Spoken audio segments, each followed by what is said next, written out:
Thank you very much, Professor Lee. Professor Robinson, Professor Lee, friends and students. I prepared a written speech in case I forget. I have the honor at the request of Professor Lee, Chairman of the Economic Department, to say a few words in welcoming Professor James Robinson.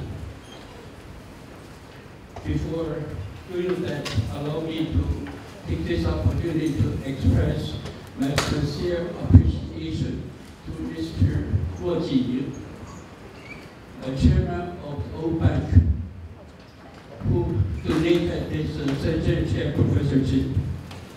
Mr. Luo is a distinguished alumnus of National Taiwan University from our Economic Department. He has made tremendous contribution to the financial development in Taiwan. He is the first one who issued the credit card in the 70s in Taiwan. He initiated the first securitization of assets.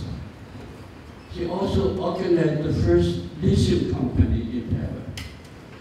20 years ago, he created his own bank, Taiwan Industry Bank, which later transformed into the old bank, the only tech bank in Taiwan. Mr. Luo is one of the earliest students that I taught in the Economic Department in the early 60s. Now, we are so pleased to have Professor James Robinson to give his inaugural Son震lecture. Professor Robinson is a university professor of the University of Chicago. Some of you may remember that 6 months ago we had another great economist from the University of Chicago. And our chairman, Professor Lee, also received his PhD in economics from the University of Chicago. I would like to tell you, almost 50 years ago, I spent 2 semesters, 2 quarters, the spring quarter and the summer quarter at the University of Chicago after I completed my doctorate degree from the University of Oklahoma, and enrolled in the Economic Department to take courses under the instruction of Milton Friedman. Familiar names: Harry Johnson, unfortunately he left us; Arnold Harberger, Robert Gordon Jr., and the economic historian who later earned Nobel Prize. I cannot recall his name. Bob Fogel. Is that Bob Fogel? Bob Fogel? Yes. Professor Fogel, yes. Yes. So although my stay at University of Chicago was rather short, only 6 months, but I always claim myself a student of the great Chicago School. Many of you may not know that this university and this country used to be very close to the University of Chicago. Even Dr. Robinson may not know. The early graduate of the Economic Department in the 50s, Professor George Dill, taught at the University of Chicago Economic Department for years. And 2 American economists taught in our Economic Department in the 1960s, who later became dean of the Business College of the Business School of the University of Chicago. One of them is Richard Sachs in the 60s. in the late 1980s, we established a college of management. I asked the dean of the college to go to Chicago Business School for some advices. Many Chicago University economists was invited to Taiwan to give lectures in the 1970s and early 1980s. Milton Friedman visited Taiwan 2 or 3 times, if it's not more. That was the time, I mean the 70s and early 40s, when Taiwan was had a very dynamic economy. We achieved rapid growth, stable price level, and equitable distribution of income. And Taiwan, toward the end of 1970s, was among the so-called 4 East Asia young tigers. As I recall, Mr. Friedman was so fond of Taiwan because at that time, in the 70s, last century, in the 1970s, our government quickly liberalized our economy to become a free market, close to the idea of free market of Milton Friedman, but not quite. I remember once when Friedman was with a group of local economists, he raised the question, why the per capita income in Taiwan was lower than that of Hong Kong? She then answered his question. She said, because Hong Kong has a free economy than that of Taiwan. I caught the thought, how come Singapore per capita income was even higher than the Hong Kong? I believe Mr. Friedman puzzled where he did not answer that question.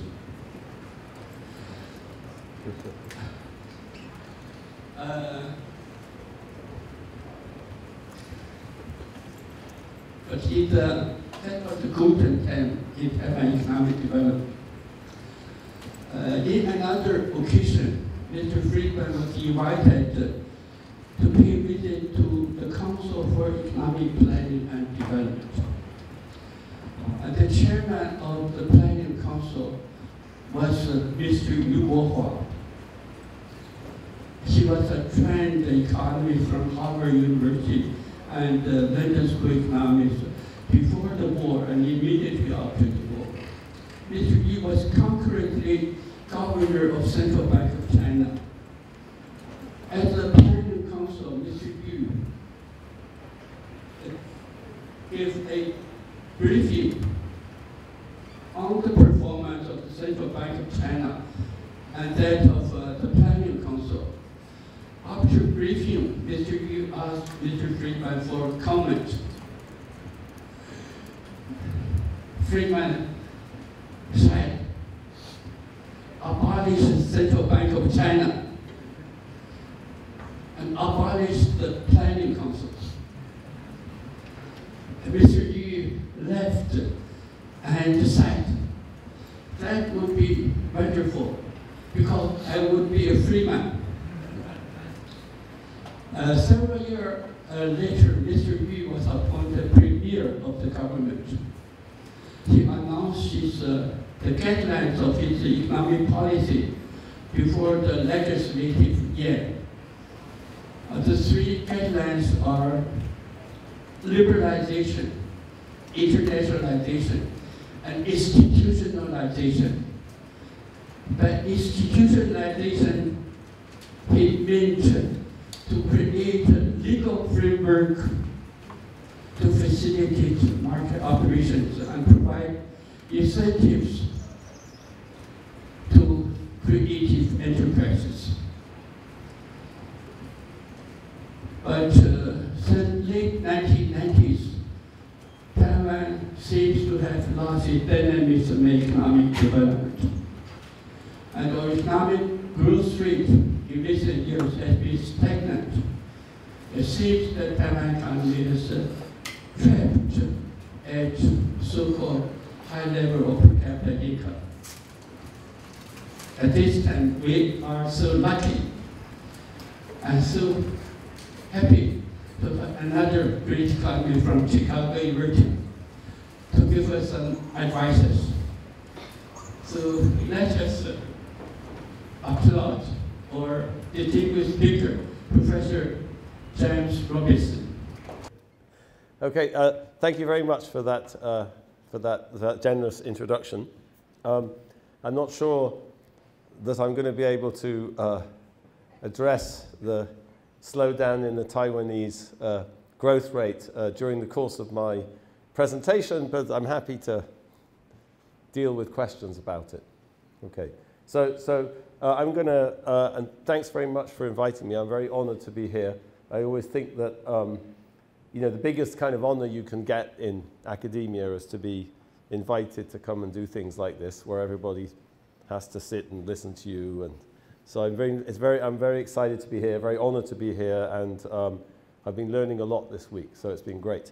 I'm going to talk about, I'm afraid I changed the title, but the reason is I'm going to give an overview of this new book that Daron Acemoglu and I are just finishing, and we've been battling with the editors at Penguin, and they didn't like the title that we had. So this is the title they like, and I think we're stuck with it. So I thought I should change the slides appropriately. But it's called Balance of Power.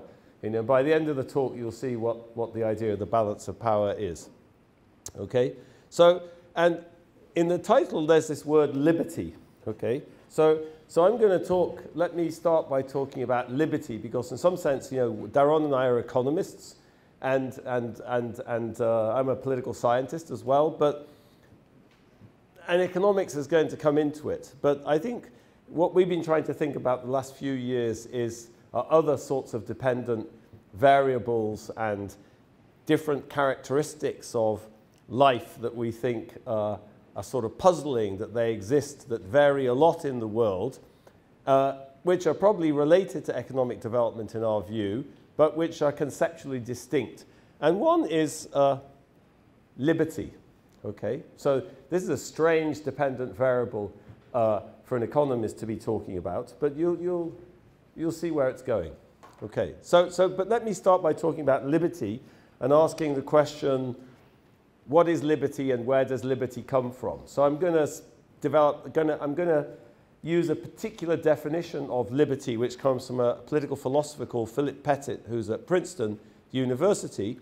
And he has this concept, which I've always liked a lot, called non-dominance. Okay? So his idea is, you know, living a fulfilling life is only possible if you're free from the dominance of other people, other institutions, the state, your neighbors, anybody. Okay? So freedom from dominance, fear, insecurity, extreme uncertainty. It's unacceptable, according to Pettit, when you have to live at the mercy of another. Okay? So liberty as non-dominance. So for the philosophers in the audience, you know, there's all of these different sorts of liberty. And right at the end of the talk, if I have time, I'll come and relate what I'm going to talk about to this famous debate about so-called negative liberty and positive liberty. But for now, just think about liberty as being non-dominance in Pettit's terms. And, you know, dominance has, the way he uses dominance is in some sense a very ordinary language-like way. Okay? If you're dominated, then, you know, you're subject to the arbitrary sway and control of others. And Pettit emphasizes a lot that this is not just, it doesn't just, you know, switching into economics jargon, this doesn't have to actually happen in equilibrium. It can be just the threat of dominance or the potential for dominance, which has enormous consequences for your welfare. Okay? So not being dominated is what we mean by liberty. Okay? So here's a question. Where does liberty come from? And I'm going to start by talking about some famous social science theories of that. And using a kind of critique of that to motivate the analysis and the theory. Okay, so, you know, if you study like I did in England or United States, the most famous view of where liberty comes from, in some sense, is due to Thomas Hobbes, his book Leviathan. Here's the original front cover, and this looks like a king with a sword, and and what's Leviathan? Well, Leviathan was a sea monster in the book of Job in the Bible. Okay, and Hobbes sort of painted a picture of stateless society. We'll come back and we're going to ask later if it's an accurate picture. But here's the famous quote from Hobbes that everybody knows, that the kind of state of nature, the natural state of society, is one of fear, danger of violent death, with a life of man, solitary, poor, nasty, brutish, and short. So Hobbes's idea was, what the biggest challenge to liberty is a kind of anarchy of people taking advantage of other people or people dominating other people. And the way you solve that is by creating a very powerful state to create law and enforce law. That's what generates liberty. Okay, that was the argument in Hobbes's book, Leviathan. Okay, so the problem with that argument, the argument in Hobbes, and again, this is a big kind of intellectual discussion that I'm not going to talk about. I'm just going to illustrate it with examples, but just to say the problem with that argument is obvious. Okay, the problem with it is that we know from history that states don't just create liberty, states themselves create a lot of illiberty. Okay, so since we're across the sea from China, I thought I'd give you an example from Chinese history, recent Chinese history, and I'll come back to China later on, which is, maybe you've read this book, A Tombstone, which is a kind of first-hand account of the Great Leap Forward and the famine in the 1950s.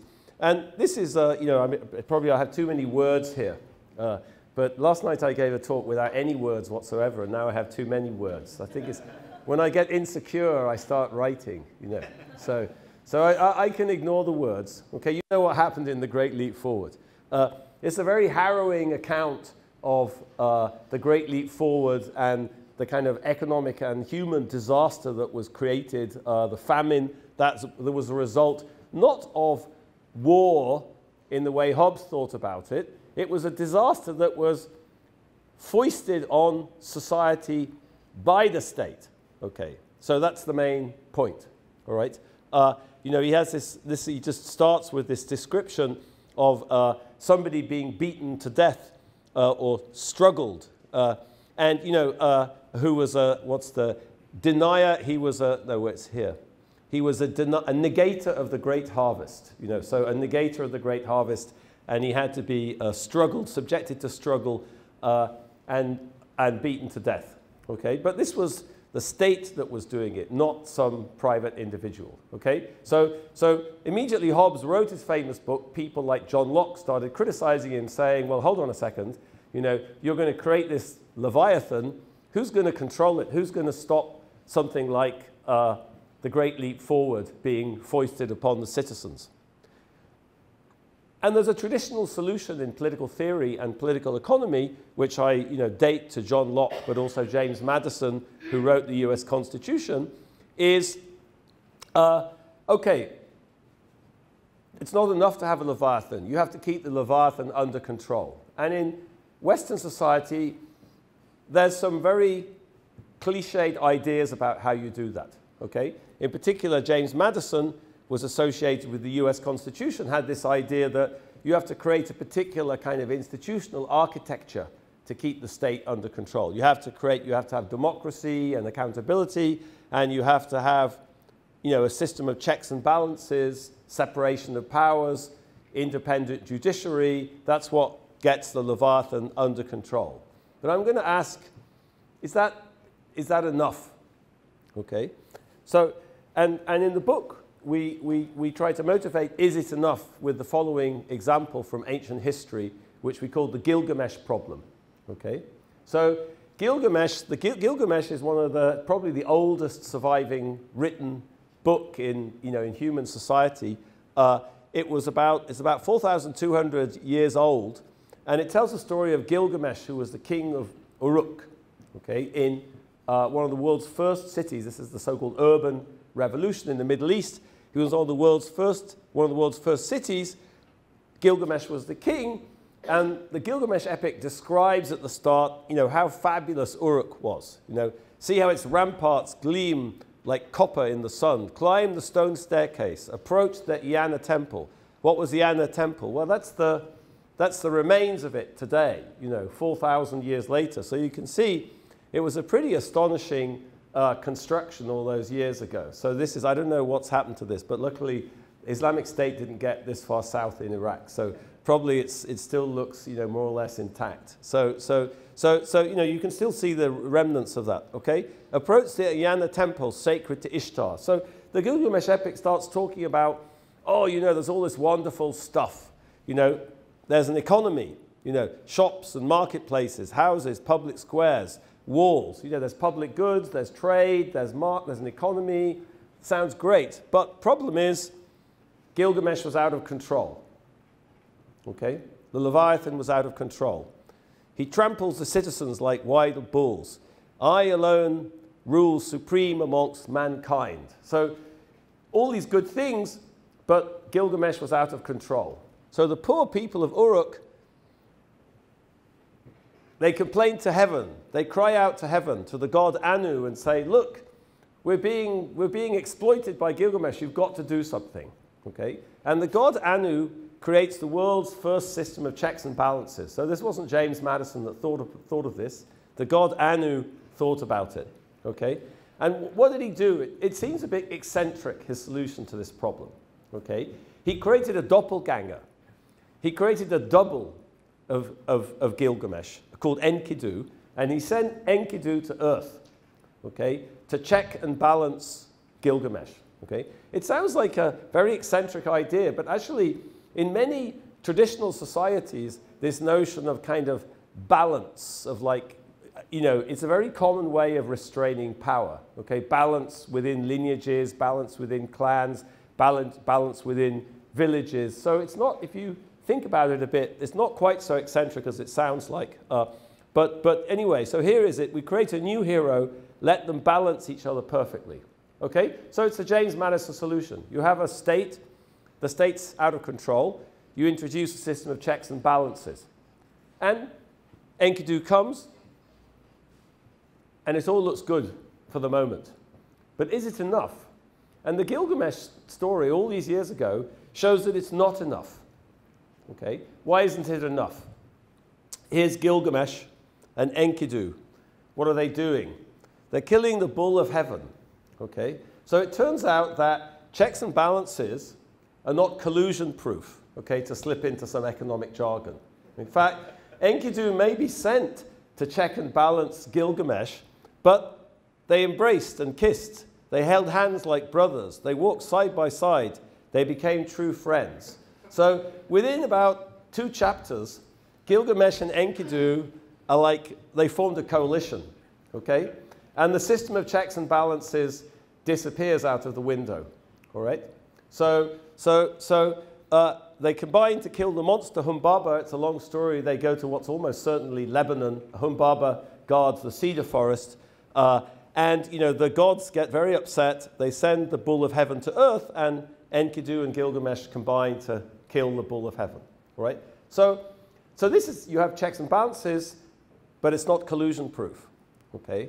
So creating an elaborate institutional architecture, as we're discovering in the United States at the moment, is not collusion-proof. The US checks and balances don't work very well when you have a president and a legislative majority from the same political party, it turns out. Okay? Separation of powers doesn't work very well. Okay? So what's missing? What's missing from this story? Okay? What's missing from the story of Gilgamesh is, how did they get this system of checks and balances? They asked the gods, the god Anu, to send it to them. It was a kind of top-down, they say at the World Bank, it was a top-down solution to the problem. Where's society? Society, you don't really hear much about society in the Gilgamesh epic, okay? But if you ask me, you know, speaking as an Englishman or a European, like, where did liberty come from in Europe? How did they create a state in England or France and get it under control? I'd say the role of society is absolutely critical in thinking about that. Society is missing from this story. It's missing from most stories. It's missing from the normal story about the US Constitution. It's missing from the Gilgamesh epic. But the role of society in European history is absolutely crucial. So let me try to convince you of that for 5 minutes. Okay? And I'm going to do that by going back to Tacitus. Tacitus was a Roman historian, and he wrote a famous book called Germania about the Germans. So if you know something about the history of the Roman Empire, the Rome expanded through France into southern Germany, but they never managed to conquer Germany. They never managed to colonize Germany, and they suffered a series of disastrous military defeats at the hands of these German tribes. So Tacitus was really kind of trying to understand, you know, why was it that the Germans were so kind of invincible militarily and they couldn't be colonized?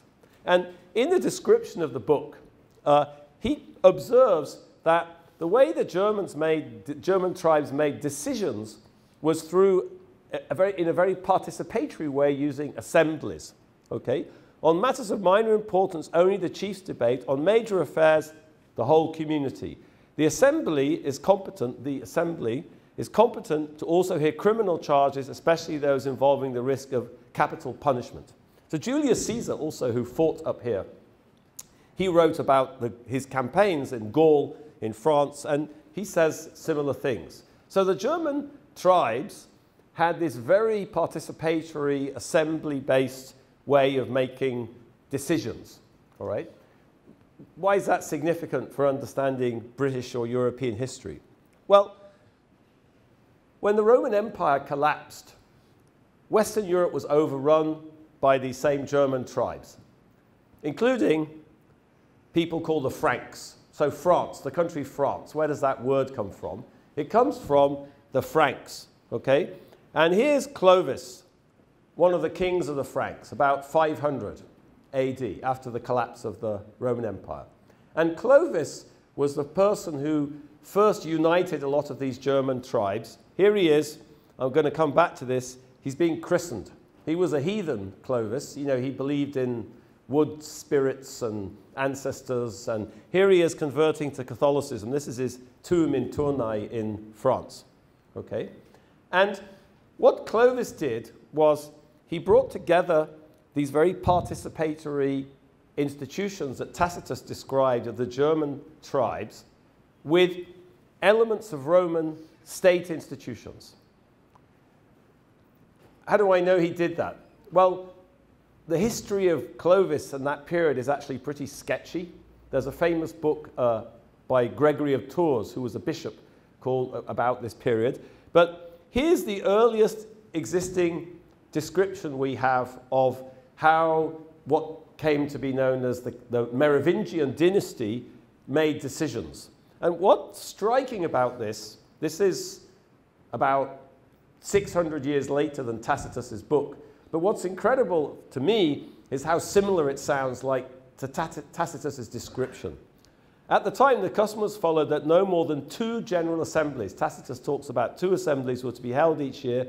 All the important men, both clerics and laymen, attended this general assembly. Those of lower station were present in order to hear the decisions and occasionally to deliberate concerning them. Okay? This is Hincmar. He was another bishop. He's describing how these things worked. So this very participatory form of decision-making kind of persisted into the post-Roman, Western Roman Empire and was fused with Roman state institutions. So Clovis, when he started his kingdom, you can see here he merged with the Catholic hierarchy, and he took over the last independent Roman state in France, in Soissons. Okay? And why was that useful to him? Well, there were Roman lawyers who wrote Latin. So what did he do with these Roman lawyers? He got them to write a legal code. He promulgated a legal code. Okay? It's called the Salic Law. So the still elements of the Salic Law are law all over Western Europe, but it was promulgated by Clovis earlier in his reign. And I want to focus not on the Salic Law, I could talk about it, but on the preface. The preface is incredibly interesting, okay?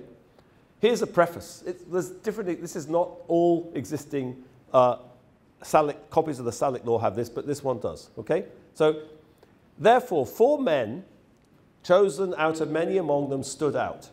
Their names were Wisogast, Arrogast, Saligast, and Widogast. It sounds like the Lord of the Rings, doesn't it?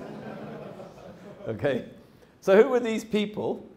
They came from the villae of Bonhem, Salahem, and Widerhem beyond the Rhine. So the Franks, the Franks were Germans. They came from beyond the Rhine, coming together in 3 legal assemblies, discussing the origins and cases carefully. They made judgment on each of the cases as follows. So where did the Salic Law come from? Okay? The Salic Law was a kind of bottom-up codification of social norms. And it was made in assemblies. It was promulgated by Clovis, but it wasn't Clovis decides this is how things are going to be, King Clovis. That's not what he did at all.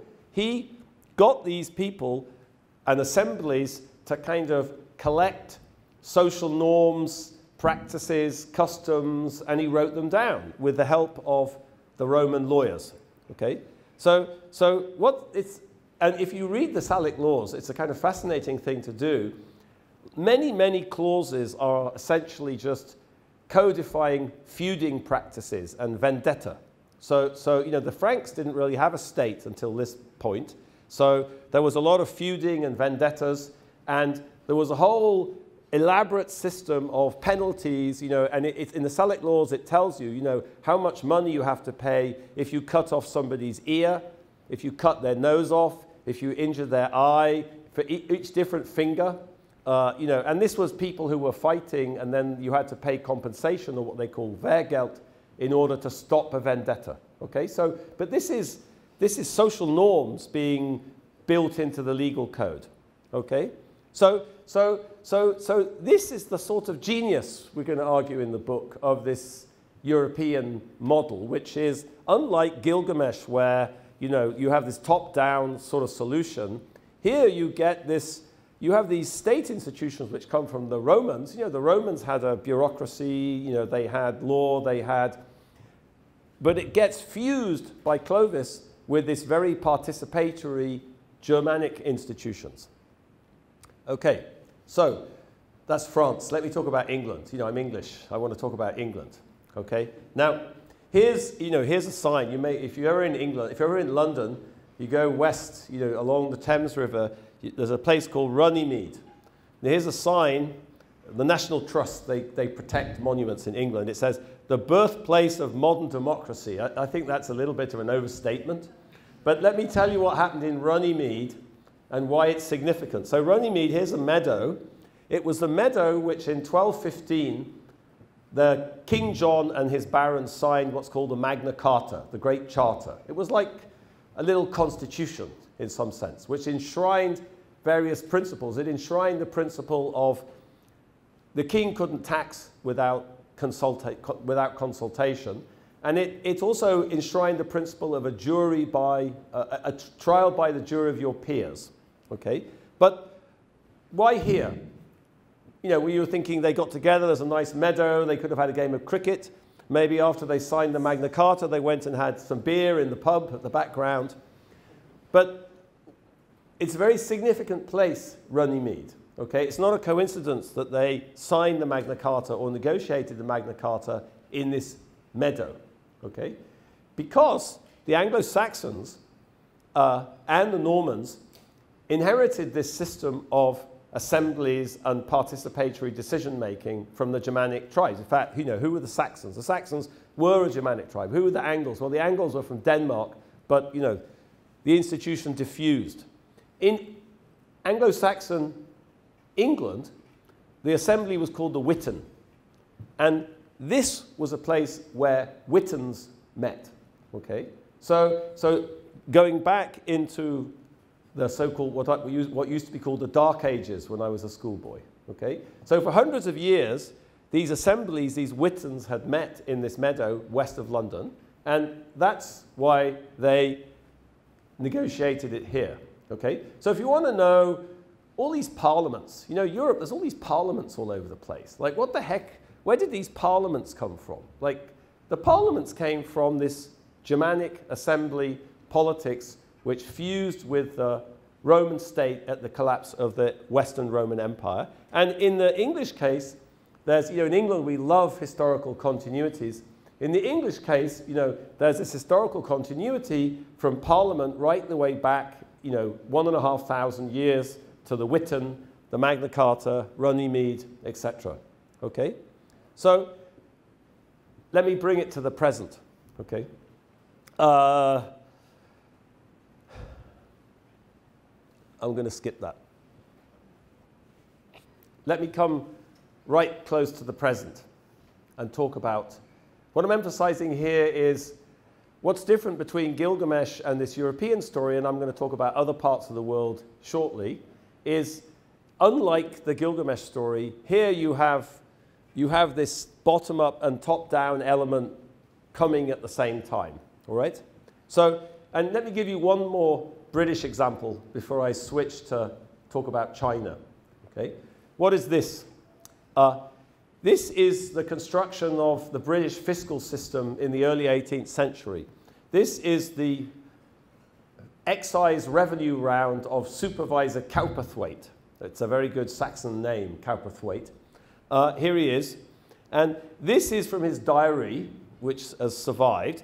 And it tells you all of the places that he traveled to early in the 18th century. So he was an excise tax collector. The main fiscal base of the English state at this time was excise taxes, so taxes charged on the production of beer and bread and salt. And so he had to go around and check what people were doing. You know, how much beer was the brewer making? How many loaves of bread was the baker making? He had these sub-excise people spread around the country, but he went around checking, monitoring, okay?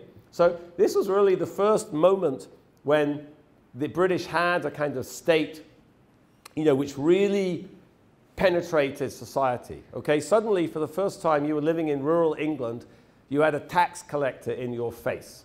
Okay, so you could say, you know, we'd say as social scientists, this was a big increase in state capacity. The state got much more effective at raising taxes. Okay, what happened?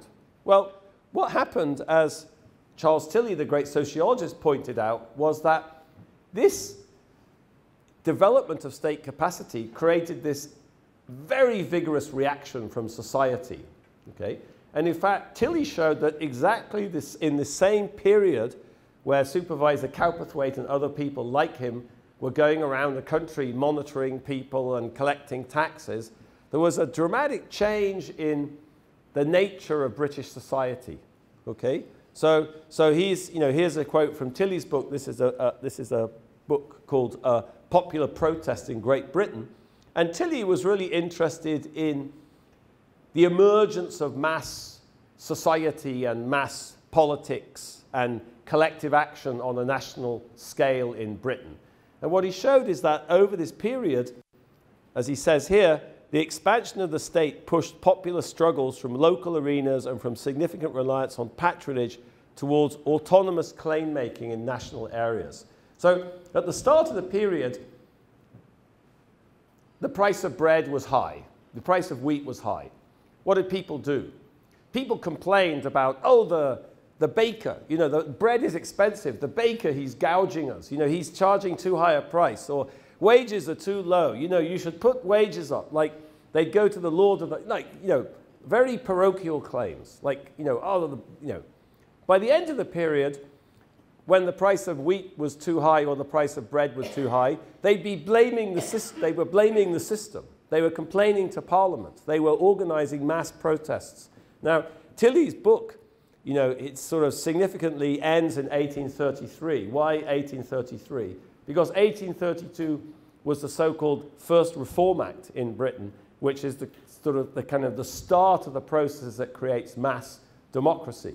So Tilly was interested in the kind of social change that took place prior to the development of democracy. And what I'm emphasizing here now is this interaction between the state and the society. You know, in some sense, what precipitates this change is exactly Supervisor Cowperthwaite and his people. So this interaction between the state and society, that's absolutely crucial. Okay?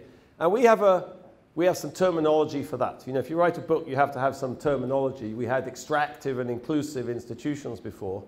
And I'm going to call this something. Okay? So I talked about Hobbes and the state. And Hobbes talked about the Leviathan. But what emerged in Britain was a particular sort of Leviathan, which I'm going to call a shackled Leviathan. Why shackled? I'm not really sure I'm convinced. I'm not convinced about the terminology, but anyway, that's where we are at the moment. A shackled Leviathan. I mean, yes, it's a state, but somehow it's a state unlike Gilgamesh, which is under control. But it's not under control because of some abstract constitutional engineering or doppelganger. It's under control because society is very mobilized and empowered to control it, okay? And this interaction between state and society that I'm kind of emphasizing with Supervisor Cowperthwaite and Charles Tilly is a process we call the Red Queen effect. So this competition between state and society kind of is what drives the emergence of this shackled Leviathan, okay? All right.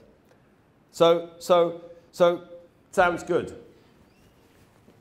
But I guess the point of the book, and I'm going to come right at the end to this notion of the narrow corridor that's in the title, is to say, okay, there's this shackled Leviathan, but how the heck do you create one of those? Okay? You know, in some sense, the story about Clovis and the German tribe, it's a story that impacted all over Western Europe. You know, the German tribes were everywhere. Burgundy in France. Who were the Burgundians? German tribe. Lombard in the north of Italy. Who were the Lombards? German tribes. They spread out all over Western Europe. But it's a very specific historical context that creates that dynamic. Okay? So it's hard to create. Let me give you the example of China. What's interesting about China, at least according to my reading of the history, is that if you go back far enough, it doesn't look so different. In fact, you're going to correct, you know, I got this picture from Wikipedia, so that now there's people in the room who can actually read the Chinese. So maybe this is just like some kind of betting slip, and somebody put it on Wikipedia. But it claims to be this famous book called, and I won't be able to pronounce it either. How do you pronounce that? The Hunzi. So anyway, here's the quote. It's in many books by historians of China, so I guess it's true. I'm not sure. It should be on this page, but maybe it isn't. The ruler is a boat. Not on that page. The ruler is a boat. Commoners are the water. The water can carry the boat. The water can capsize the boat.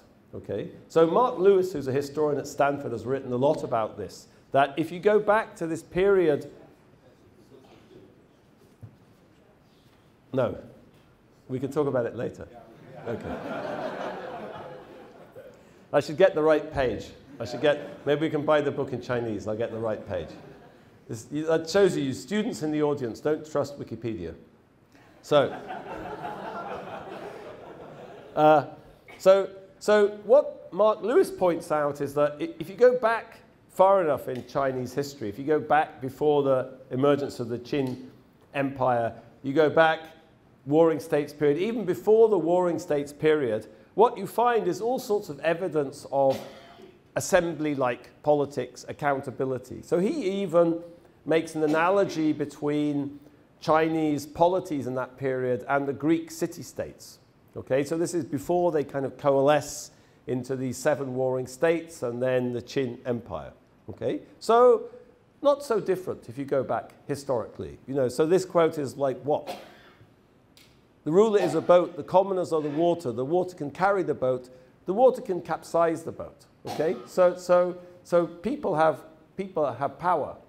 Okay, but then a very new model of how you organize Chinese society emerges. Okay?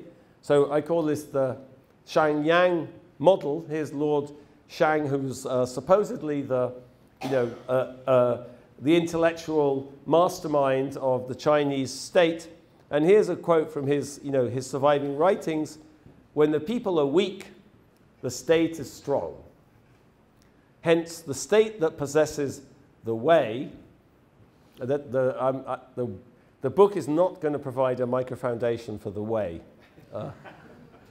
strives to weaken the people. Okay?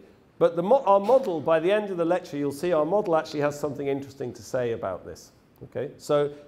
But here, when the people are weak, the state is strong. So a state strives to weaken the people. Okay? And that's, if you read the book of Lord Shang, he has this model of a top-down state controlling, micromanaging, ruling the population through law. Okay? So that's a model of the kind of relationship between state and society, which is radically different from the model of state and society that emerged in the late Roman Empire in Western Europe. Okay?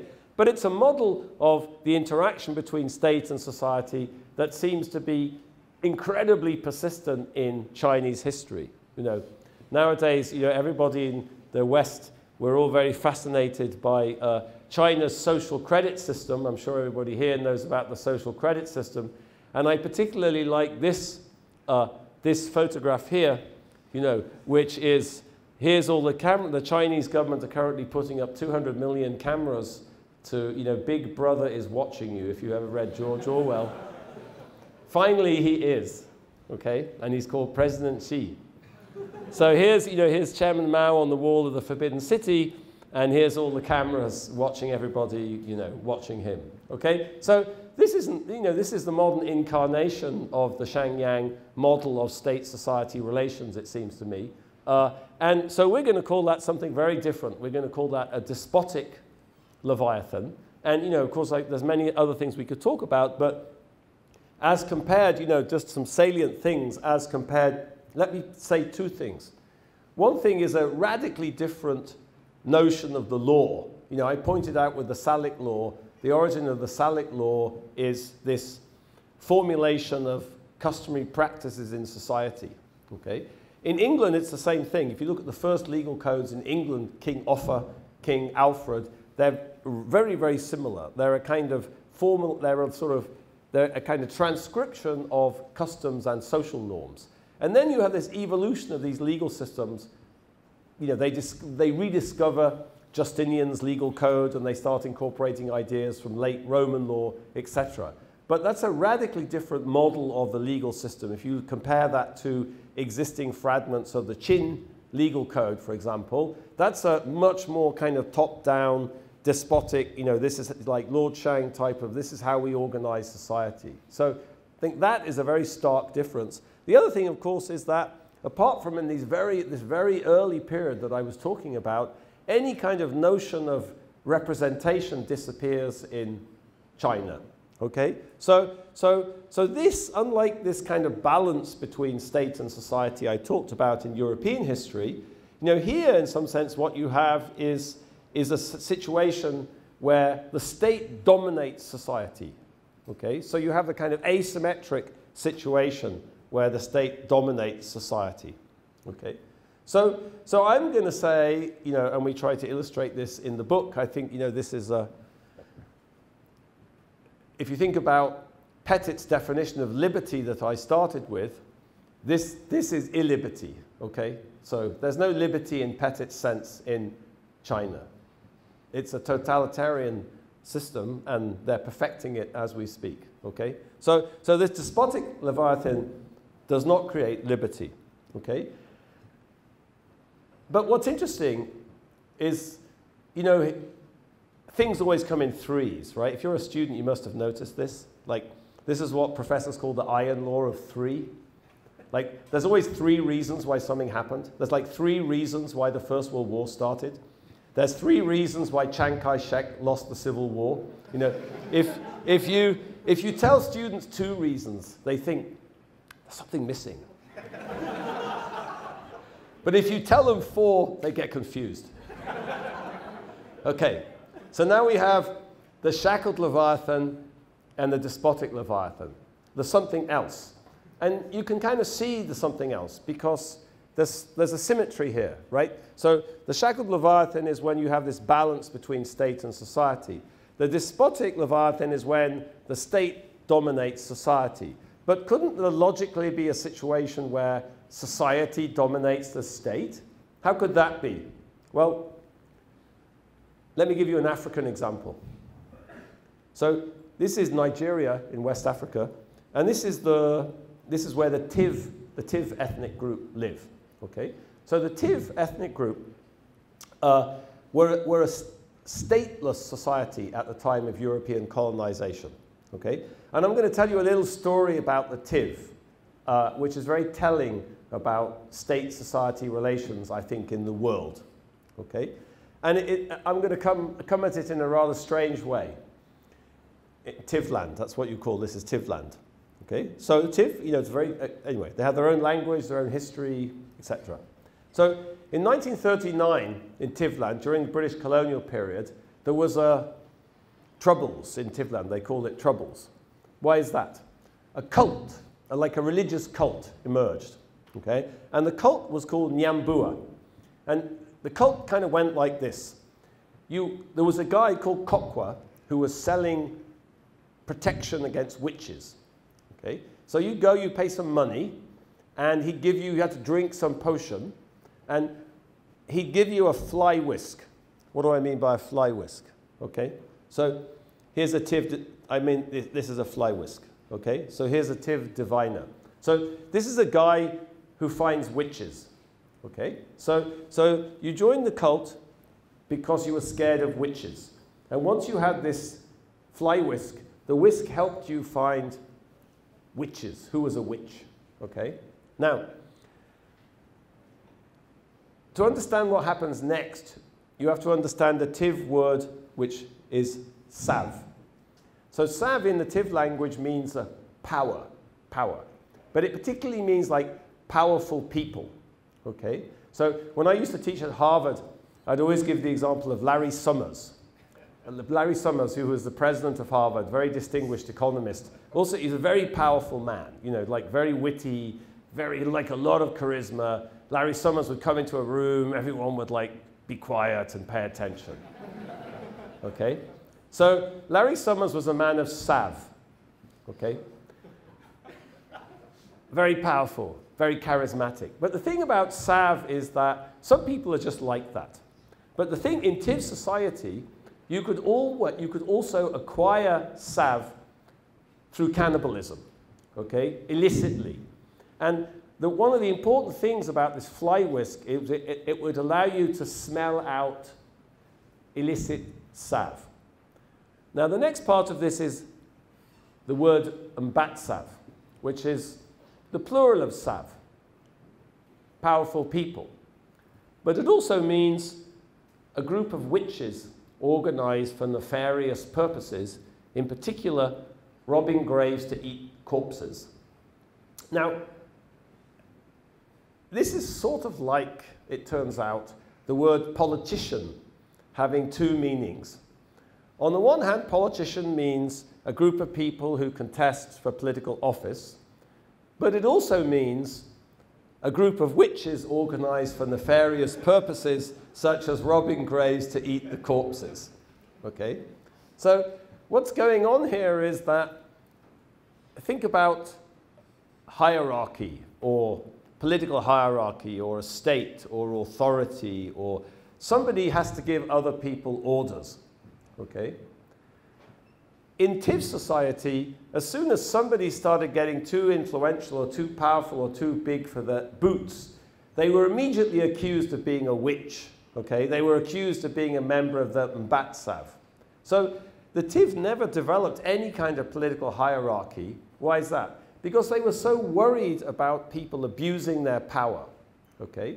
It's sort of like the anticipation that if you create a Leviathan, it's going to exploit you, means you do everything you can to stop that happening in the first place. Okay? So that's really the story here. You know, I won't go into that photograph. After you died, salve is also a sort of physical substance on your heart. So after someone dies, you can examine their corpse and to see if they've been killed by witches. But let me not go into that. Anyway, so here's a quote, you know, from Paul Bohannon, who was the great social anthropologist of the TIV. Very interesting because he was interested in politics. That's why I like the TIV so much. And you know, this is what I said. Men who acquired too much power were whittled down by means of witchcraft accusations. It was Nyambua, that cult that I described. It seems so idiosyncratic, but it turns out to be just one of a series of movements to which TIV political action, with its distrust of power, okay? That's what I want to emphasize. Distrust of power gives rise to, so that the greater political institutions based on the lineage system and egalitarianism can be preserved, okay? So here's the mechanism which creates these other type of societies, okay? In the despotic societies, you know, you get this accumulation of power and hierarchy. But in some contexts, societies can organize themselves to make sure that never happens, okay? So we call this in the book the slippery slope, okay? You're worried that if you start creating hierarchy, you're on a slippery slope and you can never control it, okay? But I should say, and I think this is important, that is this a Hobbesian society, the TIV? Remember I talked about Hobbes, and I said, Hobbes said, you know, the biggest threat to liberty is anarchy. People killing each other, fighting, brutish, short, violent life, okay? So now we've talked about a real society which didn't have a state. Was it a Hobbesian society, okay? And I think the answer to that is no, because most societies like the TIV managed to organize themselves in ways which avoided Hobbesian-type phenomenon, okay? And they did that by creating what we call in the book the cage of norms, okay? So any type of society like the TIV created very dense social norms that made it very difficult for society to kind of disintegrate in the way Hobbes talked about, okay? So, you know, if you've read some anthropology or historical literature, you know there's a lot of debate about the extent to which society before the state really looked like Hobbes portrayed it. In the 1960s, you know, Marshall Salins wrote an article called The Original Affluent Society, about how stateless societies were actually harmonious and egalitarian, and they weren't violent and warlike. But, you know, I think that Salins was right in some sense, but not in other ways, okay? And I was going to motivate that with another ethnographic example, okay? But here, I think, I like details, but I don't want you to get lost in the details. The thing to keep an eye on here is these three configurations. There's this balance of power in the middle, which creates this shackled leviathan. When the state overwhelms society, like in China history, we call that a despotic leviathan. But you also get this other side of things where society basically overwhelms the state, okay? So maybe I'll skip this because it's going to get, let me not talk about Zambia, but let me give you one example and I'll try to pull the threads together. One very contemporary example. Now you might think I'm talking about the TIV, a sort of ethnographic society. Is that relevant? Yeah. This is Lebanon in the Middle East, okay? So Lebanon is an example of a close to state-like, stateless society. There's a state in Lebanon. They have an ambassador in Washington, D.C., and probably in, do you have ambassadors in Taipei? Maybe, I don't know. Anyway. No ambassador in Taipei. Okay, in the future. When Taiwan becomes an independent republic. Lebanon, you know, it has an ambassador to the United Nations. Okay. But the Lebanese state has no power whatsoever. There's no tax system. There's no income tax system in Lebanon. They haven't had a census since the 1930s. The Lebanese government doesn't collect information. Why? Same as the TIV, because society is very organized and society doesn't want to give power to the Lebanese state. Okay? And what I want to emphasize here is how this situation, I was going to give an African example, but maybe that's too obscure, so let me give this Lebanese example, which at least drives home that this is not some strange historical artifact. There's lots of places in the world where these mechanisms today are important, okay? And Lebanon is one of them, okay?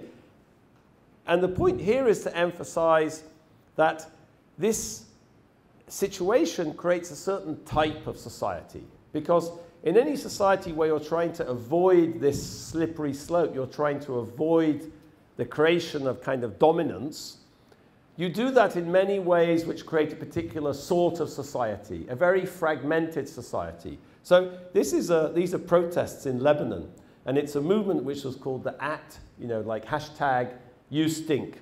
Okay, what's the hashtag You Stink movement in Lebanon? Well, I said the Lebanese state was really lousy at doing everything, including collecting trash. Okay, so clean up the trash in the parliament. That's a kind of ironic remark. There's a parliament, but people basically never show up for work. They just had an election this year which was delayed for years and years and years.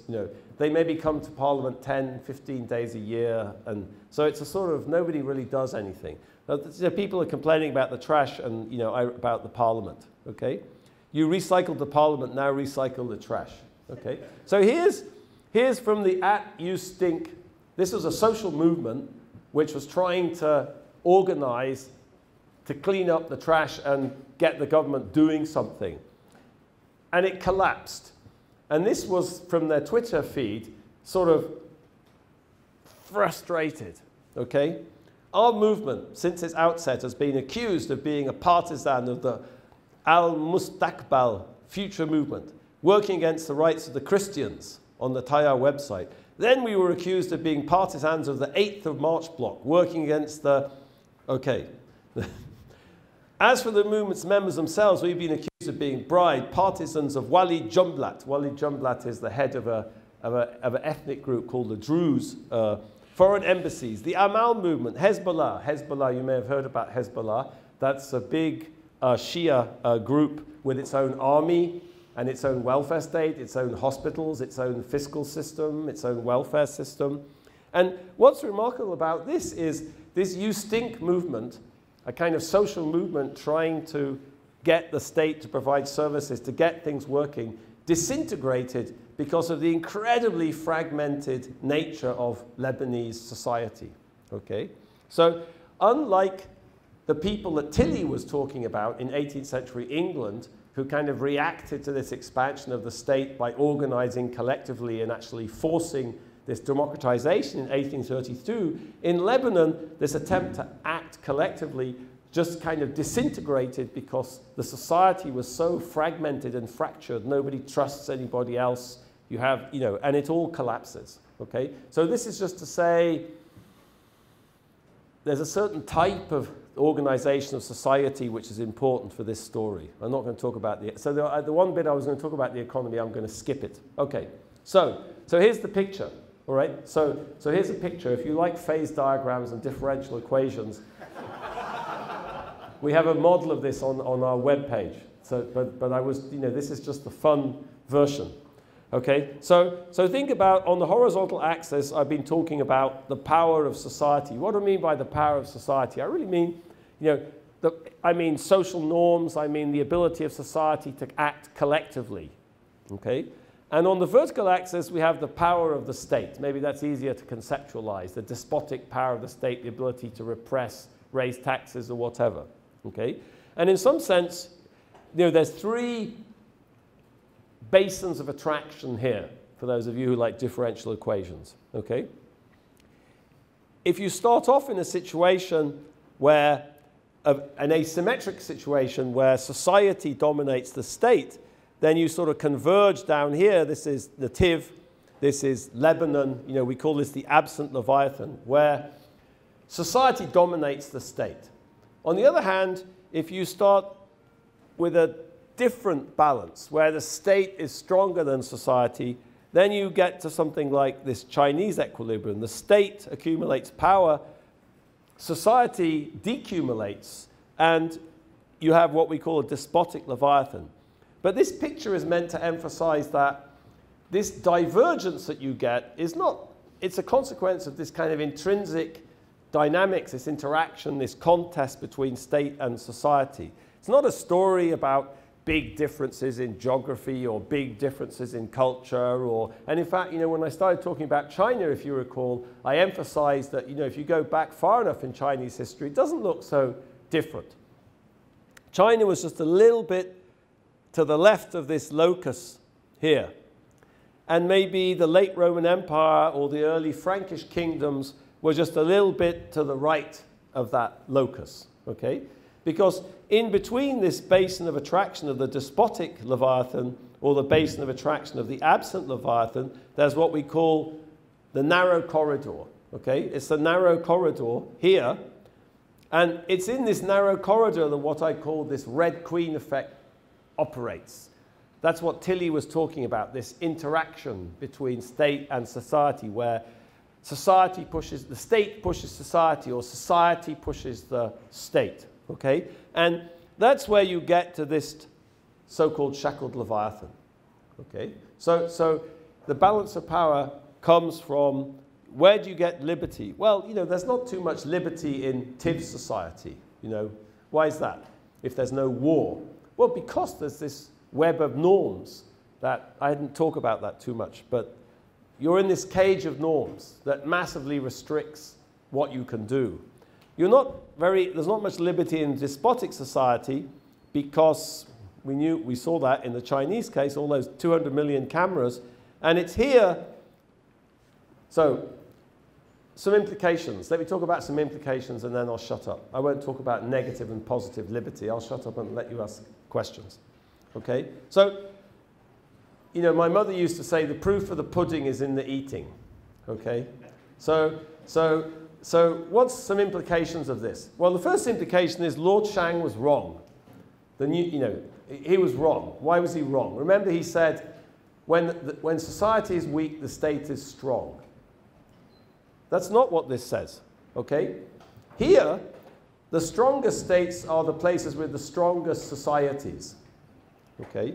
In fact, you need the society to drive the state, to push the state, to accumulate capacity or strength. If the strength crushes society, then that competition doesn't occur, and you end up with a state which has less power, okay?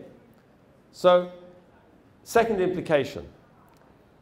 A few years ago, George W. Bush, you know, the previous president of the United States, used to say, just let the Chinese economy grow, we'll encourage economic growth, and then modernization will create democracy in China and everything will be fine. Not what this implies, okay? There's no natural process of convergence in these dynamics. In fact, you know, these dynamics suggest that you'd expect the world to kind of sort itself into these different steady states, okay? So the dynamics take you in these different ways. Of course, societies change in history and societies move, and there's a lot of discussion of that in the book, but you can ask me questions about that. But I don't want to get into that here. Here I want to emphasize these historical dynamics and say, you know, the first order story here is that there's nothing intrinsic about, you know, you won't expect countries to converge to the same sorts of institutions. So there's no end of history, as Francis Fukuyama put it. Okay?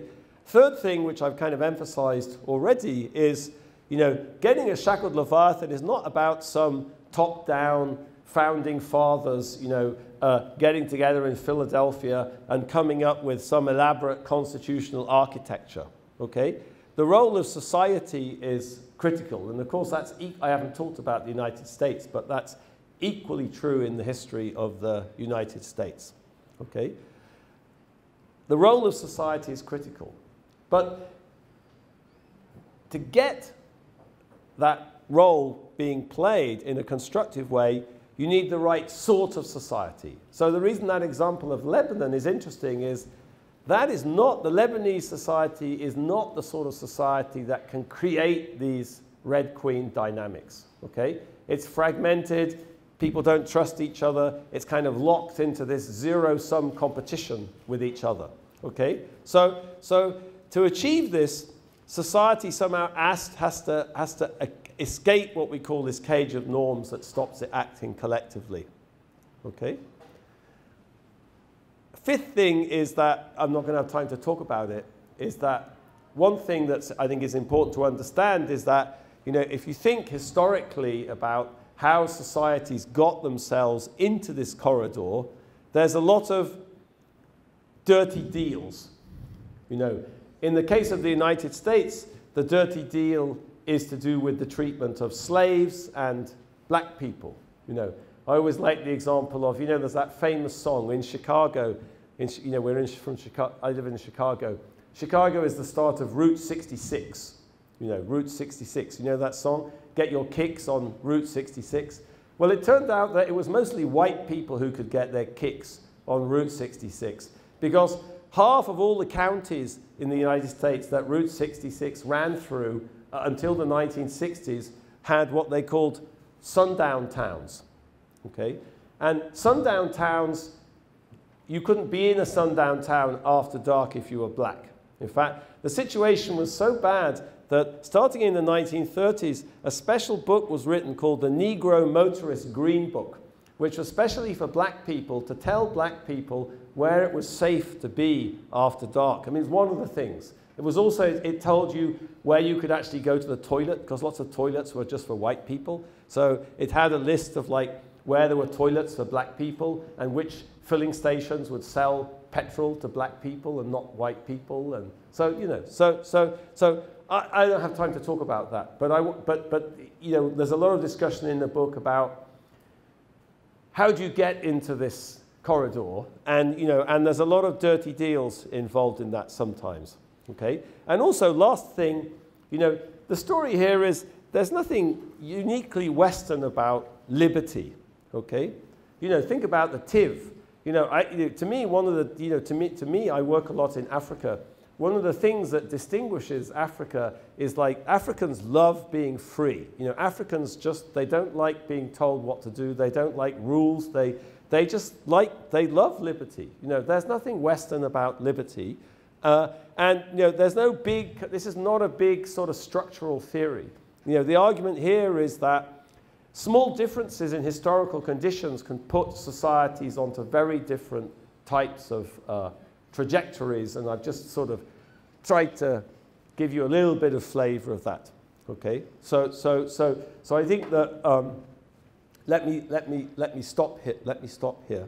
I didn't talk about economics at all, but economics is everything. And I didn't talk about the money supply. But you know, Milton Friedman talked about capitalism and freedom. I guess, you know, where I would differ from Milton Friedman, at least in terms of capitalism and freedom, is that, you know, this is not a theory about how a particular organization of the economy creates liberty. No. Our view is that, you know, here you can see from this is that liberty is created by a particular kind of balance of political power within society. So I think, you know, I would say, I'm not disputing his correlation, but I guess my view would be the causality runs the other way round, and most of my work is about, you know, the political determinants of comparative economic development.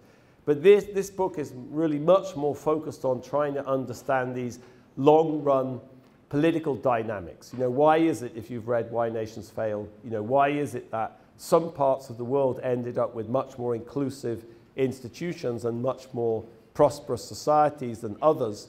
So this book is trying to sort of think about the kind of long-run dynamics of political institutions that created that political and economic inclusion. So So let me be quiet and people can ask questions. Thank you.